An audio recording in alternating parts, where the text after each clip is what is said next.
Okay, now we are coming to discuss about the conditions for an action for nuisance.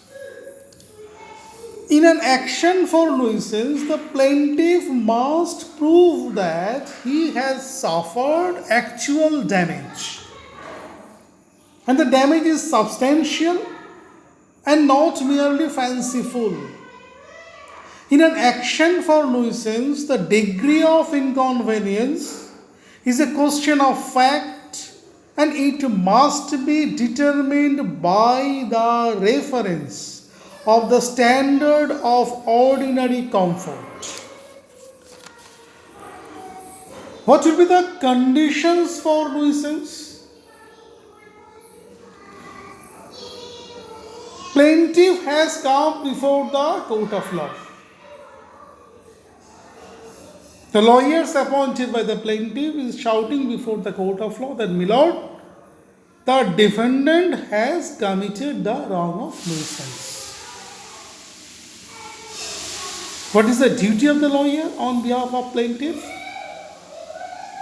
He has to prove that the damage caused by the defendant is substantial and not merely fanciful. And what will be the yardstick of measurement of the damage? English Common Law Code says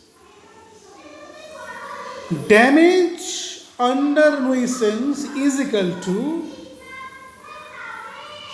ordinary discomfort. This is clear to you? No, I think this is not too clear. Now we have to understand the yardstick of measurement of damage under nuisance. Now we have to refer one case. So before going to the case, what Professor Salmon says, Professor Salmon has pointed out that the standard of discomfort is variable thing and it differs in different localities. In the case of St. Helens Smelting Company versus Tipping, year 1865, the Common Law Code observed that if a man lives in the street where there are many shops, then there is no justification for making the complaint for nuisance due to trade carried on the shops.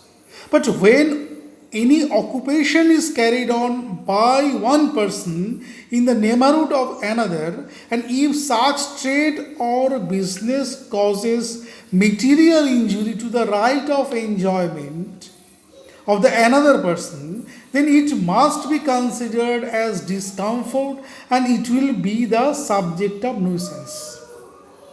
Very simple. The observation of English Common Law Code is very beautiful. If you are living in footpaths, if you are a pavement dwellers, then always there is a noise. So what will be the yardstick for measurement of your damage under nuisance? Then you cannot go before the court of law that there is a constant sound, noise, etc., etc. So this is a discomfort of your enjoyment of your right to property. You cannot complain it because this is normal in footpath. Similarly, suppose you are living in a third floor of a building.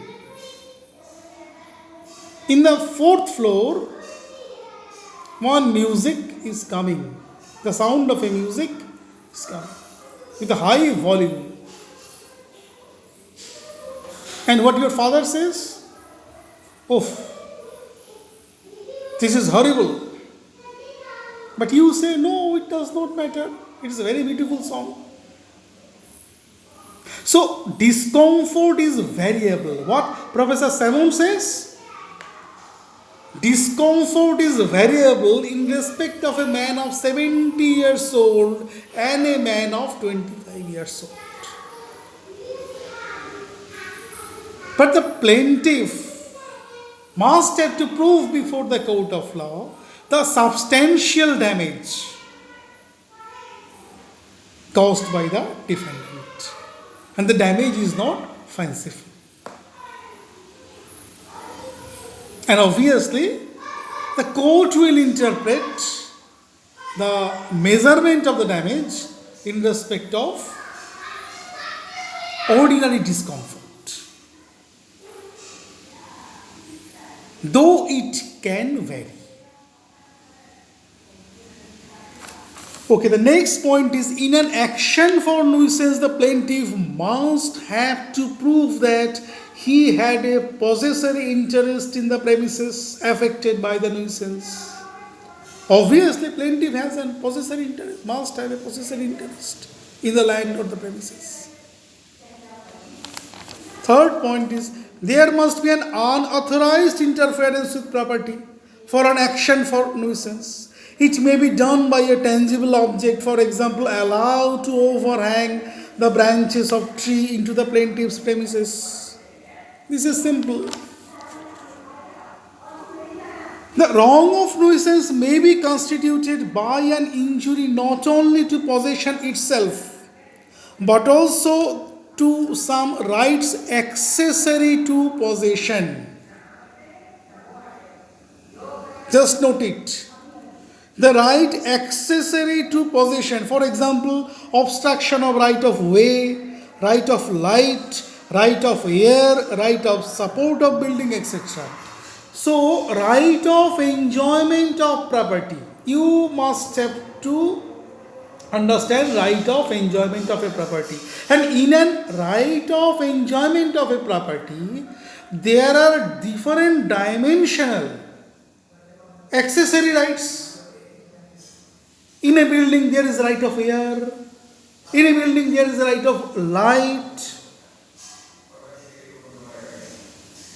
So obviously the right of light, right of air, all these are considered as accessory right under English common law.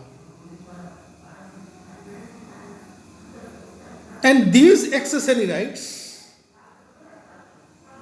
have been recognized by our law of easement in India.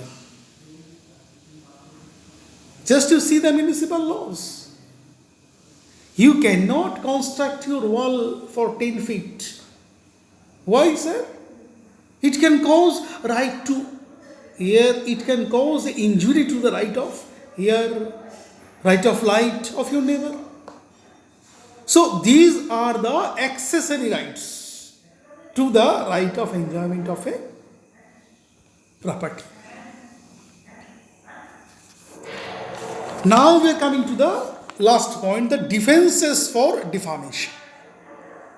What are the defenses? Very simple. There are two defenses.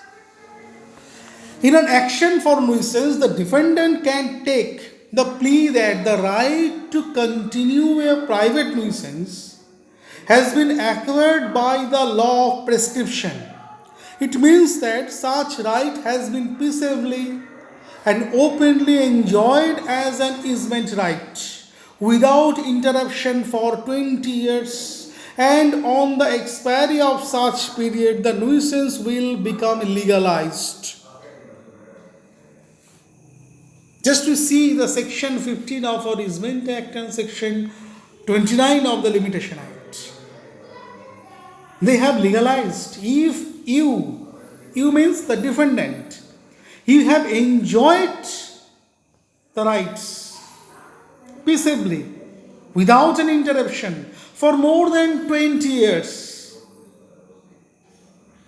then plaintiff's contention will be rejected by the court of law. What the court of law will say? Court of law will say that the defendant has a right of prescription. This is called as right of prescription. If you have continuously for more than 20 years enjoyed any right,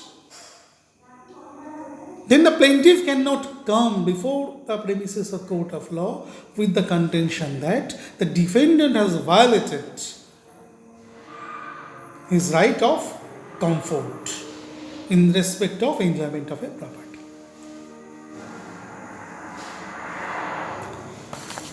Point number 2.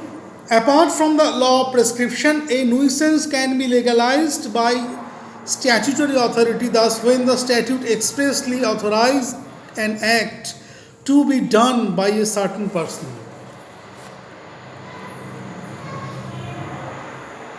nuisance can be legalized.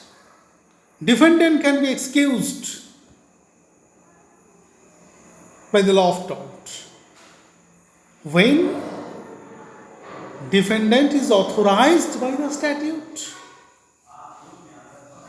Just to see, if a chairman of a municipality, mayor of a corporation comes to a premises and he started to make any nuisance which is authorized by the municipal act, then you cannot come before the court of law that the mayor or the chairman of a municipality has committed the nuisance. Okay, chapter is complete. So, what will we read in LLM in respect of the chapter of nuisance? First of all, definition of nuisance, concept of nuisance under English common law, different kinds of nuisance, public nuisance, private nuisance. When public nuisance can be converted into private nuisance. What is the difference between nuisance and trespass? What are the conditions for nuisance? What are the defenses for nuisance? But again I repeat, what is the difference between tort in LLB and tort in LLM?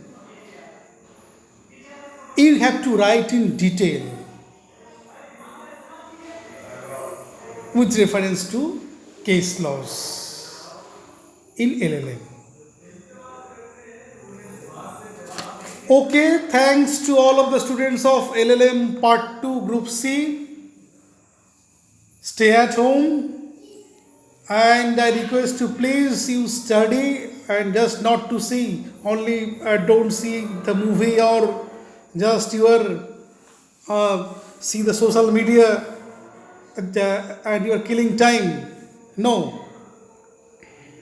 Just you study, prepare your notes, and if you have any query, you can ask me through your WhatsApp group, or you can call me. Stay at home, stay safe. Thanks to all of the students. Okay, good night. Okay.